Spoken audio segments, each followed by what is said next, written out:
웰싱킹 두 번째 시간입니다. 세 가지를 결단하다. 내가 프랑스에서 수많은 실패를 거듭하면서 깨달은 지혜는 무엇을 할지보다 무엇을 안 할지를 고민하는 편이 더 이롭다는 사실이었다. 좋은 습관이든 나쁜 습관이든 항상 결과가 따르기 때문이다. 아무리 좋은 생각도 행동으로 옮기지 않으면 소용이 없기 때문에 나는 즉시 행동으로 옮겼다. 첫째, 정신을 흐트러뜨리는 놈들을 버리다. 사실 내가 술을 끊은 건 첫 사업을 할 때부터였다. 내가 술을 마시지 않겠다고 결심한 이유는 술을 마시고 실수를 해서가 아니었다. 술의 시간을 뺏기는 게 아까워서였다. 어떤 때는 눈을 뜨고 있는 것조차 너무 괴로워서 얼굴이 하얗게 질렸다. 그만큼 술 한 잔이 간절했다. 하지만 그렇게 힘든 때에도 술을 입에 대지 않았다. 마시면 한 잔만 마실 수 없을 것 같았고 다시 일어서지 못할 것 같았다. 무엇보다 나 자신과의 약속을 절대로 번복하지 말아야 한다고 생각했다. 술을 끊은 덕분에 많은 시간을 확보할 수 있었고 보다 명료한 정신으로 내가 해야 할 일에 열정을 쏟을 수 있었다.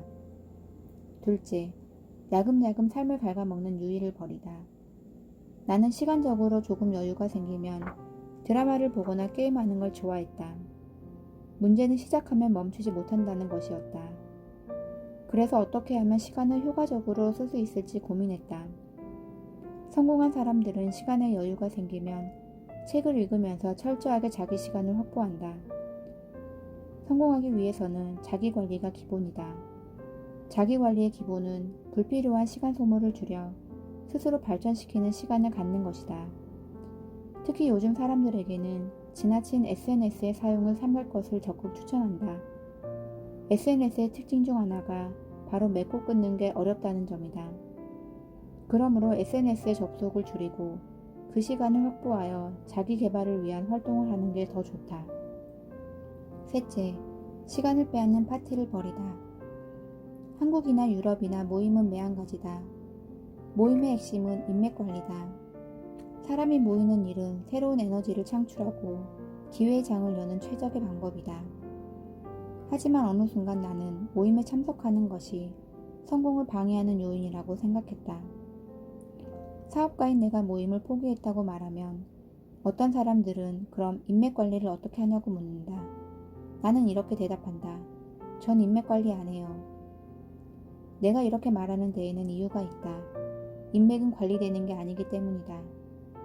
나는 친구를 좋아하고 새로운 친구를 환영한다. 하지만 나는 켈리를 나의 인맥으로 관리하고 싶어 라고 말한다면 다르다. 나는 당신에게 관리되고 싶은 마음이 추워도 없다. 정말 소중한 친구나 가족들과의 파티 외에 단순한 사교 모임에 내 귀한 시간을 소모하고 싶지 않았다. 이것은 성공한 지금도 지키고 있는 원칙이다. 행복해지고 싶다면 먼저 당신의 삶을 갉아먹는 나쁜 습관을 끊어내야 한다. 세 가지의 나쁜 습관을 끊었다면 좋은 습관 세 가지를 만들어야 한다. 특히 나를 성장시키는 것에 그 시간을 써야 한다.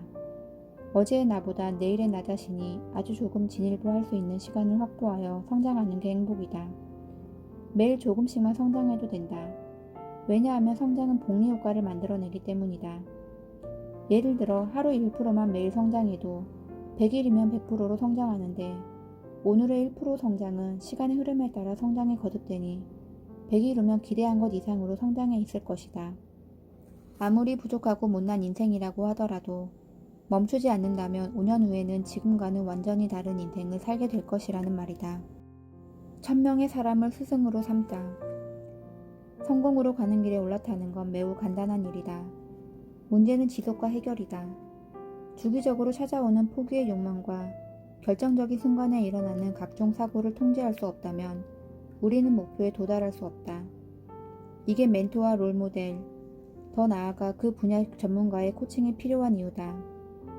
인생의 멘토나 롤모델을 찾아 조언을 구하고 그들의 성공 방식을 이해하는 게 목표에 도달하는 지름길이다.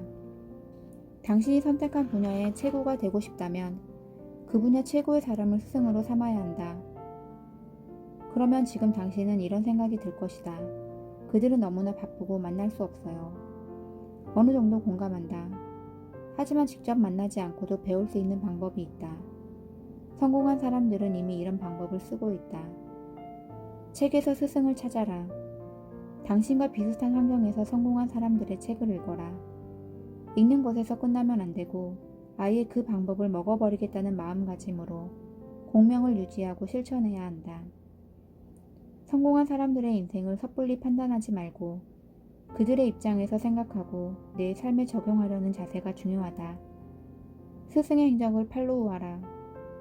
그들의 공개 강연이나 기사, 각종 인터뷰와 SNS 컨텐츠 내용을 모아 스크랩북을 만들고 공부해라. 스승처럼 생각하는 연습을 하라. 결정의 순간이 왔을 때 롤모델이라면 어떻게 행동하고 결정했을지 상상하는 게 중요하다. 롤모델에 대해 충분히 공부가 된 상태라면 현명한 결정을 내릴 수 있을 것이다. 핵심은 1000명의 사람을 스승으로 삼았다는 데 있다. 나는 1000명의 스승을 아주 먹어버려서 내 것으로 만들려고 노력했다. 그리고 그 결과는 매우 탁월했다. 결정과 선택의 순간마다 고민 없이 집중할 수 있었기 때문이다. 목표 달성도 결국 지속과 해결이 관건이다. 포기하지 않는 것, 문제 앞에서 도망치지 않는 것만으로도 완주는 가능하다. 단 혼자서는 외롭고 지난한 길이 될 것이다. 성공한 사람들 곁에는 늘 훌륭한 스승이 있었다. 그러므로 성공을 원한다면 어떻게 할지 고민만 하지 말고 스승을 찾아 벤치마킹하라. 스승의 시선으로 꿈을 향한 여정을 지속하고 문제를 해결하라. 당신도 위대한 목표를 빠르게 완주하게 될 것이다.